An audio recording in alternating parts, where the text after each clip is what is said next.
Okay guys, so here is one of the techniques we can use to create a glow from the street lamp, to make the light coming down from the street lamp here. So first thing we're going to do is we're going to create a new layer above our street lamp. We're then going to take our marquee tool and we're going to just draw a box right about here, just about here. And then we're going to take our gradient tool. Again, you can choose whatever colour you want. You want to go from your colour to transparent.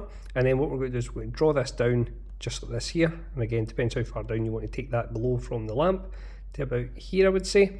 Okay, and then we're going to take our move tool and we're going to hold down the command or the control key on a Windows computer, command on the Mac, and then we're going to drag this in just to the edge of our lamp, just about here, and then the edge of the outside, we're going to bring this out just a little bit further as well, depending how wide you want to create that glow coming down from here.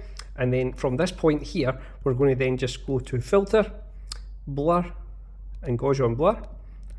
Okay, and we're going to just leave it on raster size here on this one, and then we're just going to have it to about, as you can see, this is too much. We're just going to bring it down to about here, and we're going to hit OK there.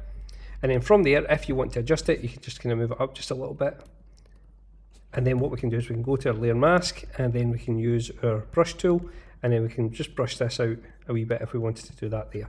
And that gives you your glow there. And then it's easy enough to get it to the other side. We just duplicate that layer, and then we can move that over to the other side, just here. Okay guys, so I hope that helps you when it comes to creating a glow coming down from a lamp. And I'll catch you on the next one.